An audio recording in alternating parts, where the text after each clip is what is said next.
அஸ்ஸலாமு அலைக்கும் friends, welcome to my channel. இன்றைக்கி இந்த வீடியோவில் பன்னீர் பட்டாணி குருமா எப்படி பண்ணுறதுன்னு பார்க்கலாம். அதுக்கு தேவையான பொருட்களை எடுத்து வச்சுருக்கேன். இதெல்லாம் நம்ம அரைச்சி ஒரு ஃபைன் பேஸ்ட்டாக ரெடி பண்ணி வச்சுக்கலாம். அதுக்கப்புறம் ஒரு குக்கரில் ஆயில் ஆட் பண்ணிக்கலாம். ஆயில் சூடானதும் நம்ம அரைச்சி வச்சுருக்கோம் இல்லையா, அந்த விழுதை வந்து நம்ம இது கூட சேர்த்திக்கலாம். சேர்த்து நல்லா வதக்கி விட்டுக்கணும்.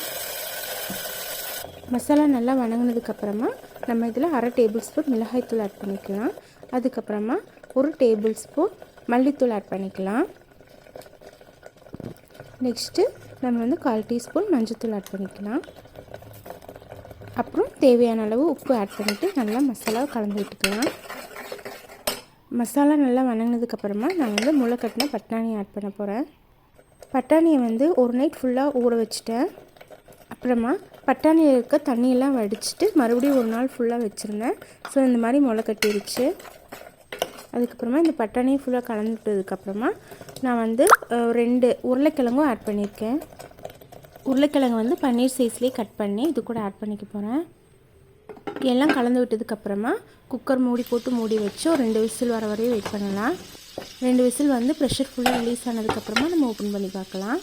பாருங்கள், நம்மளுக்கு வந்து பட்டாணி ஆலு சேர்த்துனா குருமா ரெடி ஆயிடுச்சு. இது ஒரு சைடு வச்சுட்டு நம்ம வந்து துண்டு துண்டாக நறுக்கி வச்சுருக்க பன்னீரை வந்து தவாவில் போட்டு ஃப்ரை பண்ண போகிறோம்.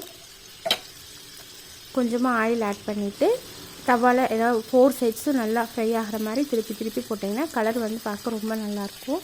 பாருங்கள், 1 சைட் ஃப்ரை ஆகிடுச்சு. நான் மறுபடியும் திருப்பி போட போகிறேன். இப்படி கொஞ்சம் கொஞ்சமாக ஃப்ரை பண்ணிங்கன்னா பார்க்க ரொம்ப அழகாக இருக்கும். இந்த மாதிரி ஃபுல்லாக கலர் சேஞ்ச் பண்ணதுக்கப்புறமா நம்ம ரெடி பண்ணி வச்சுருக்க குருமாவில் வந்து நம்ம இந்த பன்னீரை ஆட் பண்ணிக்க போகிறோம். பன்னீரை வந்து குருமாவில் சேர்த்துனதுக்கப்புறமா லைட்டாக ஒரு கொதி விட்டால் போதும். கொதி விட்டதுக்கப்புறமா நம்ம வந்து சூடாக பரிமாறதுக்கு முன்னாடி மல்லித்தலையை அதில் சேர்த்திக்கலாம்.